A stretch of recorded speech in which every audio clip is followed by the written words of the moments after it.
नमस्कार, मैं हूं ब्रिज द्विवेदी। आप देख रहे हैं अमर उजाला द बोनस। आज के इस खास शो एमएसएमई डायरी में आप सभी का स्वागत है। आज हम बात करेंगे चीन से भारत में इंपोर्ट जो प्रोडक्ट्स इंपोर्ट करने की, यानी कुल मिलाकर जो चाइना इंपोर्ट बिजनेस है उस पर विस्तार से चर्चा करेंगे। भारत और चीन के बीच आयात का कारोबार तेजी से बढ़ रहा है, जिससे आपके व्यापार के लिए नए अवसर खुलते जा रहे हैं। हालांकि इसका दूसरा पक्ष भी है, जीएसटी कटौती। उसके बाद देखा हमने जो इंडियन प्रोडक्ट्स हैं उसका डिमांड लगातार बढ़ा है। आज हम शुरू से लेकर अंत तक प्रोडक्शन, सप्लायर, कानूनी licence, shipping, logistics, custom clearance और मार्केटिंग तक की पूरी प्रक्रिया समझेंगे। इस पर बात करने के लिए हमारे साथ जुड़ रहे भारतीय उद्योग व्यापार मंडल के नेशनल कन्वीनर पवन कुमार जी। सर, बहुत बहुत स्वागत है आपका द बोनस में। नमस्कार सर से चर्चा करना शुरू करें उससे पहले आपको बताते हैं मुख्य तौर पर किन मुद्दों पर चर्चा होगी। अक्सर आपने सुना होगा कि ज़्यादातर चीज़ें चीन से आती हैं। Electronics, mobile accessories, gift items, machinery, home decor, यहाँ तक कि छोटे मोटे खिलौने तक। सबसे पहले समझेंगे कि ये प्रोडक्ट्स चीन से भारत में कैसे आते हैं।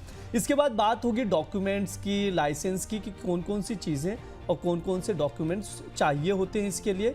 और आखिरी में जीएसटी 2.0 का असर जानेंगे। वित्त मंत्री निर्मला सीतारमण ने कहा है कि 22 सितंबर से लागू जीएसटी 2.0 ने घरेलू ऑटोमोबाइल उद्योग को बड़ी गति दी है। उनके मुताबिक इस कदम के बाद कारों की बिक्री दोगुनी होकर 5 लाख यूनिट से अधिक तक पहुंच गई है। बातचीत शुरू करते हैं पवन सर से। सर, पहला सवाल यही है आपसे कि जिस तरह से प्रोडक्ट्स हम लोग, कई सामान हैं जो चाइना से इंपोर्ट होता है भारत में, अगर कोई चीज़ इंपोर्ट करना चाहता है तो इसका प्रोसेस क्या, इंपोर्ट कैसे करें, इसकी प्रक्रिया क्या होती है सर? इसके लिए सबसे पहले तो हमें आईई कोड चाहिए, इंपोर्ट एक्सपोर्ट कोड चाहिए, जो हमें मिल जाता है आसानी से। ऑनलाइन इसके लिए प्रक्रिया अपनानी पड़ती है, जिसके लिए आपके पास जीएसटी अगर हो तो बहुत बढ़िया, क्योंकि अगर आपने व्यापार करना है और विदेश से व्यापार करना है तो आपकी टर्नओवर बिल्कुल जरूरी है कि ये 40 लाख से ज़्यादा हो ही जाएगी। तो अगर आप उसके बिना इंपोर्ट करेंगे तो आपको किसी भी वस्तु का भाव जो है कीमत से ऊपर हो जाएगा। इसलिए मेरा सबसे अनुरोध है कि एक तो पहले जीएसटी नंबर जरूर ले लें। जीएसटी नंबर के बाद एक इंपोर्ट एक्सपोर्ट कोड है, वो लेना आवश्यक है। और उसके अलावा एक अपने बैंक में जहां आपका अकाउंट है उनसे एडी कोड लेना बहुत जरूरी है, ऑथराइज डीलर कोड। जो फॉरेक्स वगैरह आपने भेजनी है उसको जब तक आप भेजेंगे नहीं तब तक व्यापार करना शुरू करना मुश्किल सा है। हालांकि चाइना में लोग दे देते हैं, किसी ना किसी पहचान से माल उधार भी दे देते हैं, लेकिन पहली दफा कम से कम अगर आपका इंपोर्ट अपना एडी कोड है तो बेहतर है कि आप पहले भेज दें। जी बिल्कुल, जिस तरह से सर बता रहे हैं उसके अकॉर्डिंग आप लोग देखकर चल सकते हैं। कुछ डेटा भी मैं चाहूँगा एक बार दर्शकों को शो कर दिया जाए, कितना इंपोर्ट एक्सपोर्ट होता है, क्या क्या प्रोडक्ट्स इंपोर्ट होते हैं भारत में। आप देख सकते हैं 2023-24 के आंकड़ों पर नज़र डाल सकते हैं। कुल व्यापार जो रहा भारत और चीन के बीच 118 अरब के आसपास का था। चीन से आयात जो हुआ ये भारत में 101 अरब का हुआ, जबकि चीन को जो निर्यात किया 16 अरब डॉलर का यहाँ पर निर्यात हमने देखा है। यानी व्यापार घाटा लगभग 85 अरब डॉलर का रहा है। वहीं अगर इसके बाद के आंकड़ों पर नज़र डालें, जो साल आगे बढ़ते हैं उस पर भी आप लोग नज़र डाल सकते हैं। 2024 और 25 के आंकड़ों पर आप देख सकते हैं कुल व्यापार जो है 127 अरब डॉलर रहा है। चीन से जो आयात हुआ है 113 अरब डॉलर का हुआ है और चीन को जो निर्यात हुआ है 14 अरब डॉलर। मतलब कुल मिलाकर अगर देखें व्यापार घाटा तो 99 अरब डॉलर का रहा है। कई वस्तुओं का भारत यहाँ पर निर्यात करता है चीन से। कई प्रोडक्ट्स हैं, चाहे इलेक्ट्रॉनिक्स हो, ऑलरेडी हमने शो के स्टार्टिंग में भी इन चीज़ों का जिक्र किया, आप स्क्रीन पर भी देख सकते हैं। ये भारत जो है, भारत से चीन को जो निर्यात होती हैं वो प्रोडक्ट्स ऑलरेडी स्क्रीन पर शो किए जा रहे हैं, उस पर नज़र डाल सकते हैं।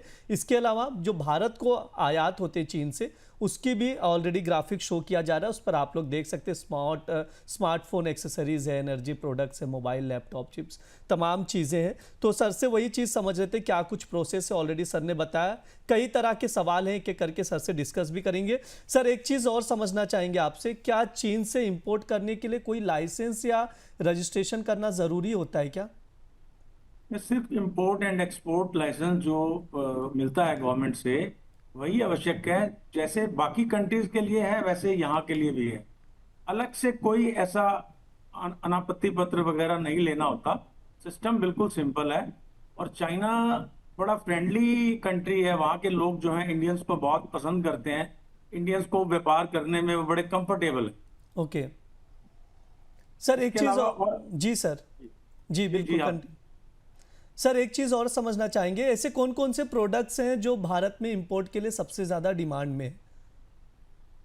देखिए, हर चीज जो है ना भारत में, उस चीज की डिमांड है जो चाइना में बनता है। आप खिलौनों से लेके, खिलौनों की इतनी बड़ी वैरायटी है वहां पे, शूज वगैरह। अब हालांकि गवर्नमेंट ने शूज वगैरह पे टैक्सेशन वगैरह, इंपोर्ट ड्यूटी बढ़ाई है घरेलू उद्योगों को सपोर्ट करने के लिए।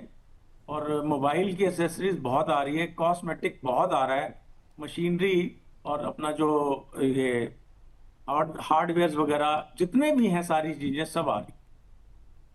जी बिल्कुल, कोई हाँ ऐसा तमाम। उपकरण नहीं है, कोई ऐसी चीज नहीं है जो वहां से नहीं आ रही। कपड़ा बहुत आ रहा है। कपड़ा बहुत ज़्यादा आ रहा है। जिस तरह से सब प्रोडक्ट्स का जिक्र कर रहे हैं आप लोग, उस पर देख सकते हैं ये प्रोडक्ट्स चाइना से इंडिया में इंपोर्ट होते हैं। सर चीन से प्रोडक्ट्स खरीदने के लिए क्या कोई ऐसा प्लेटफॉर्म होता है, या कैसे, मतलब किसी को अगर प्रोडक्ट लाना हो भारत में तो कैसे लाए, रूट क्या होता है उसका? सबसे पहले तो ये देखना पड़ेगा कि उसको कितना सामान चाहिए, कितने टाइप के प्रोडक्ट चाहिए, या एक ही आइटम चाहिए। उसमें ये सब तरीके से, भिन्न भिन्न तरीके से चलता है। अगर आपको मिक्स वैरायटी चाहिए, जैसे आप चाहते हो कि 200 आइटम ले लें, दो दो तीन तीन कार्टन ले लें, तो चाइना के अंदर एक शहर है ईवू, जो डिस्ट्रिक्ट झेंजियांग में है।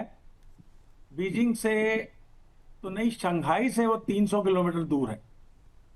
वहां पे जो नजदीकी पोर्ट है वो निंगबो है। वहां पे मार्केट ऐसी बनी हुई है जैसे हमारे इंडिया के अंदर मॉल्स बने हुए हैं। वहां पे बड़े बड़े मॉल्स बने हुए हैं, बहुत बड़े बड़े मॉल्स, जिसके अंदर एक एक वैरायटी, एक एक चीज, सिर्फ सैंपल्स लगे हुए हैं, जिसमें आप देख के पसंद करके ऑर्डर दे सकते हैं। बाकी का काम आपका जो भी एजेंट होगा वहां पे वो करेगा। और अगर आप चाहेंगे तो वो जो एजेंट्स हैं उनके भी अपने संपर्क हैं भारत में, वो आपको यहाँ पे भी मिल सकता है सामान। आपको पेमेंट इंडिया में देनी पड़ेगी, माल इंडिया में लिखवाना पड़ेगा। वहां पे सिर्फ आप शॉप नंबर वगैरह सब बता दें तो वो माल आपको अच्छे से वो प्रोक्योर करके यहाँ पे आपको बिल कर देंगे। वैसे सर आपने बताया कि जिस तरह से एजेंट के थ्रू लिया जा सकता है, तो जो सप्लायर होते हैं उसके ट्रस्ट को कैसे चेक करते हैं आप लोग कि वो ट्रस्ट वर्दी है या नहीं है, ये कैसे चेक करते हैं? देखिए, वो जो मार्केट है, वहाँ पे जो ईवू में मार्केट में बता रहा हूँ आपको, वो बहुत बढ़िया और बहुत अच्छी रेपुटेशन वाली मार्केट है। उल्टा उनको भारत के कुछ लोगों से या विदेशों के कुछ लोगों से दिक्कत हो सकती है, जो ऑर्डर लिखवा देते हैं, माल ले लेते हैं और पैसे नहीं देते, पेमेंट नहीं देते। उनके लिए वहां पे किसी पे भरोसा ना करने की कोई बात ही नहीं। वहां पे गवर्नमेंट भी बड़ी सपोर्टिव है उनको एक्सपोर्ट के लिए। इसलिए वो कोशिश करते हैं कि कोई भी काम इस प्रकार का ना हो। मुझे काफी वर्ष हो गए कार्य करते हुए चाइना से, मेरे ख्याल से लगभग 15 साल हो गए। इस तरह की कोई दिक्कत मेरे को तो नहीं आई, और मुझे नहीं लगता कि किसी और को भी आएगी, कि जब तक आप अपने स्तर पे कोई गड़बड़ी नहीं करते। सर एक चीज़ और समझना चाहेंगे आपसे, आपने प्रोडक्ट्स खरीदने का जिक्र किया, क्या सीधे चीन जाकर खरीदना बेहतर होगा या ऑनलाइन प्लेटफॉर्म से भी ऑर्डर करना सही रहता है? ऐसा कोई प्लेटफॉर्म है क्या ऑनलाइन ऑर्डर भी करके हम मंगा सकते हैं?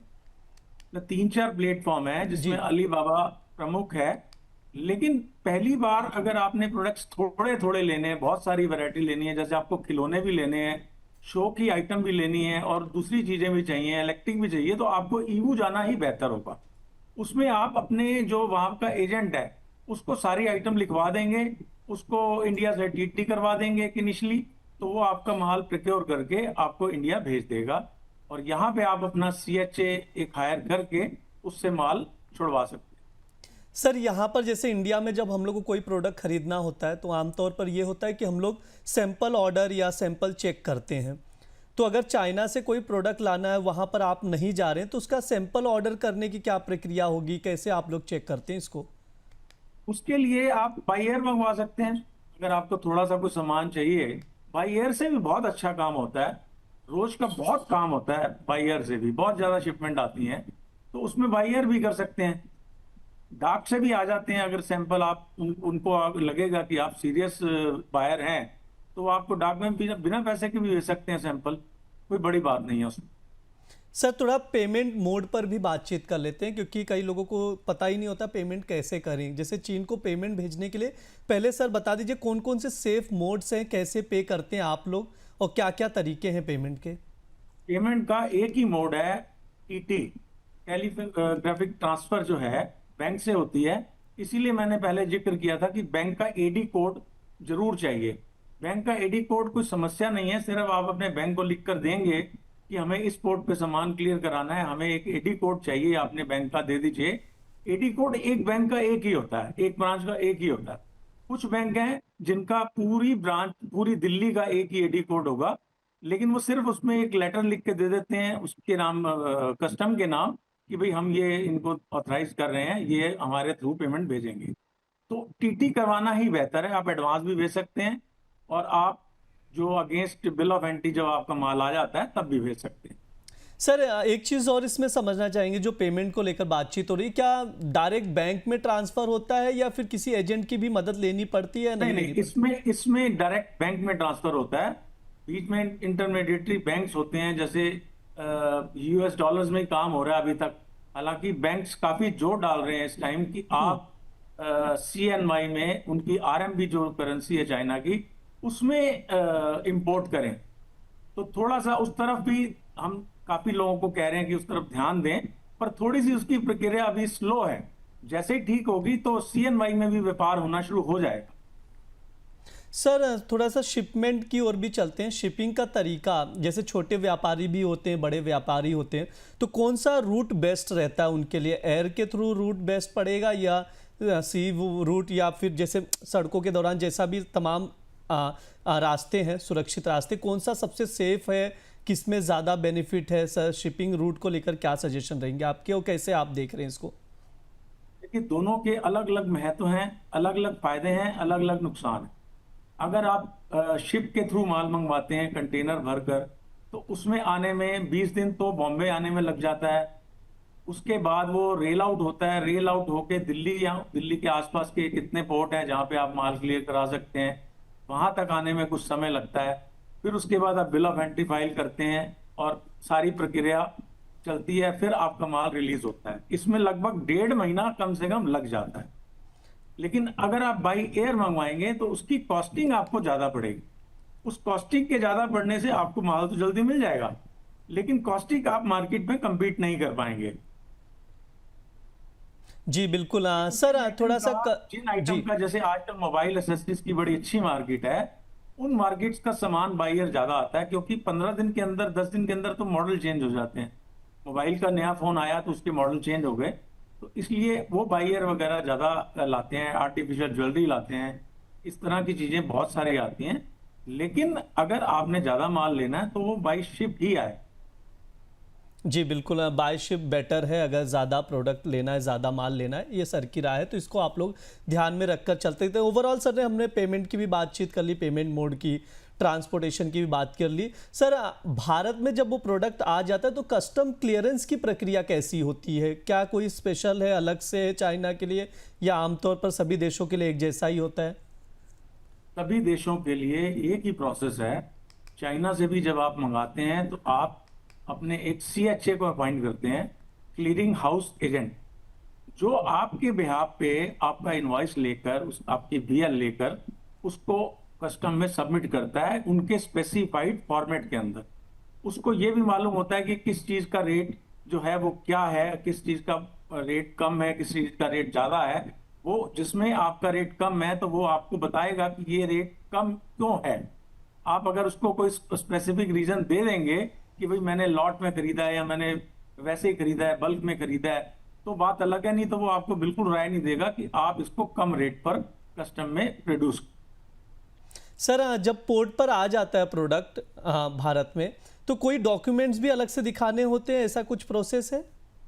नहीं, उसमें कुछ नहीं। आप पहले ही जो आपने जिस पोर्ट पे आपका सामान आना है, अपने सीएच के थ्रू सारी आइटम्स, जो सारे डॉक्यूमेंट्स हैं, आप पहले ही जमा करा चुके होते हैं।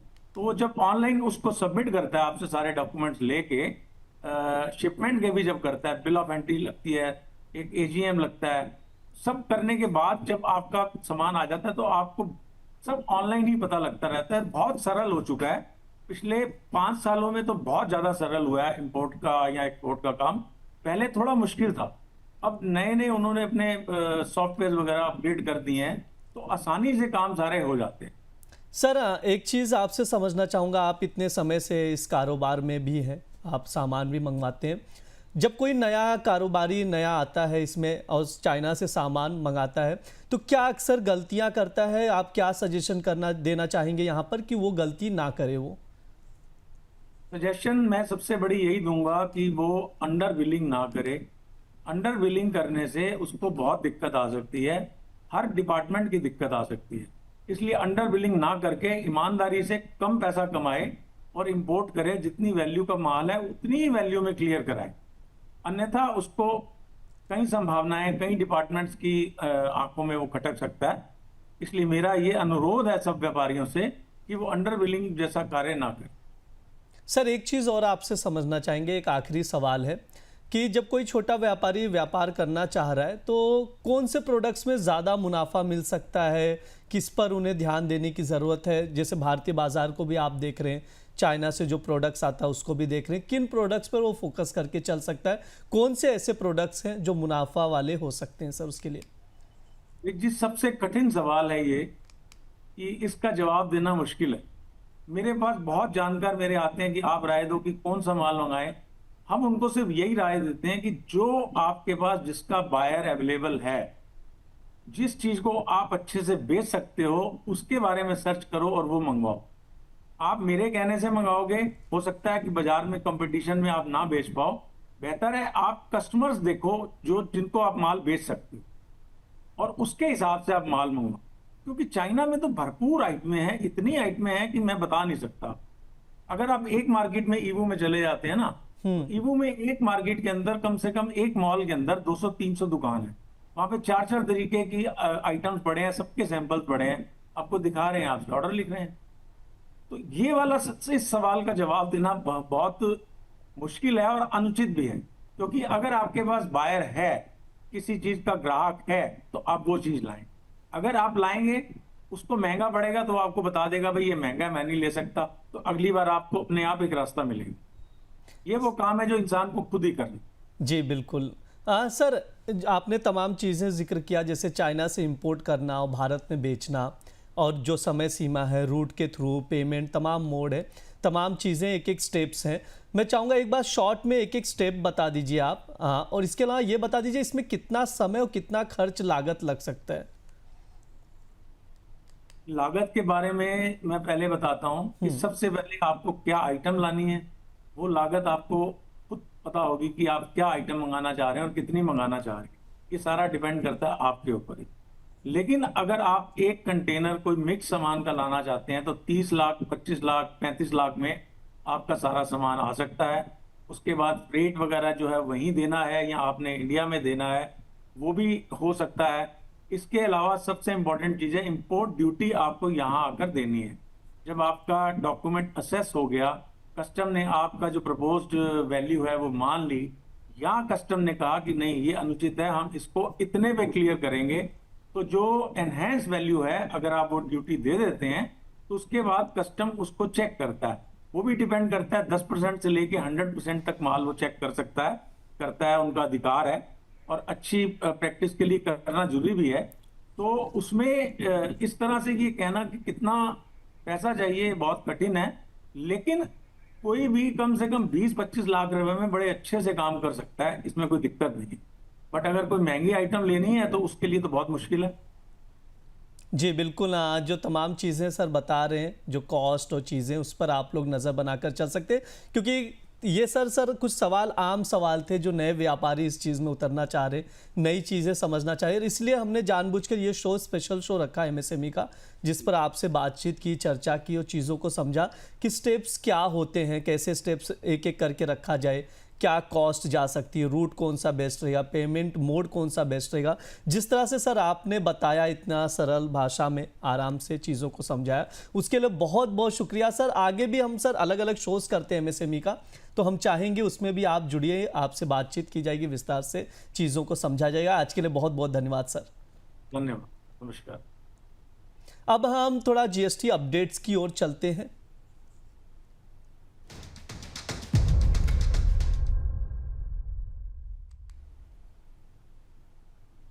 आज हम लोग बातचीत करेंगे, आगे जो बातचीत बढ़ेगी जीएसटी 2.0 पर बातचीत करेंगे। जीएसटी कटौती से दिवाली तक कारों की सेल्स कैसी रही, इसे विस्तार से समझेंगे। वित्त मंत्री निर्मला सीतारमण ने बताया कि 22 सितंबर से लागू हुए जीएसटी 2.0 के बाद घरेलू ऑटोमोटिव सेक्टर को लेकर काफी बढ़ावा दिया गया है।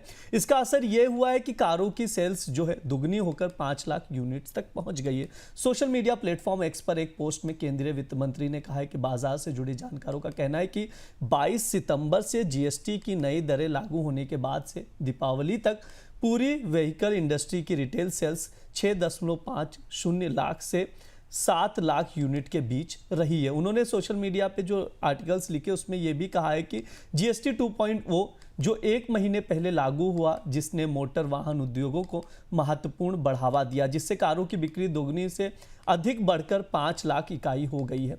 वित्त मंत्री ने कहा कि दिवाली की खरीदारी के दौरान ई कॉमर्स और की कॉमर्स प्लेटफॉर्म ने मांग में भारी बढ़ोतरी दर्ज की है। प्रीमियम प्रोडक्ट्स और तत्काल डिलीवरी सेवाओं ने डेवलपमेंट की जो स्पीड है उसको दी है, और त्योहारों पर खर्च बड़े शहरों से आगे भी बढ़ा है। इसके अलावा आप लोगों को बता दें, ऑटोमोबाइल पर जीएसटी में कटौती के बाद त्योहारों की जबरदस्त मांग के बीच टाटा मोटर्स ने कहा है कि उसने नवरात्रि से दीपावली तक पिछले 30 दिनों में 1 लाख से ज़्यादा कारों की डिलीवरी की है। टाटा ग्रुप की इस ऑटोमोबाइल निर्माता कंपनी ने इस दौरान बिक्री में सालाना यानी साल दर साल देखें तो 33% की भारी बढ़ोतरी देखी है। एसयूवी का बाजार में दबदबा बना हुआ है। फिलहाल के लिए जो हमने जीएसटी की जो अपडेट्स हैं जीएसटी कॉर्नर में देते हैं, तो इस पर आप लोग नज़र बनाकर चल सकते हैं। एमएसएमई शो में हमने 2 चीज़ें बात की हैं, एक तो जीएसटी अपडेट्स दिया है, इसके अलावा चाइना से कैसे प्रोडक्ट्स आप भारत में इंपोर्ट कर सकते हैं, क्या रूल्स रेगुलेशन है, वो भी समझाया। तो आप लोग ये शो ज़रूर देखिएगा। फिलहाल के लिए शो में इतना ही। आप लोग बने रहिए द बोनस के साथ। धन्यवाद।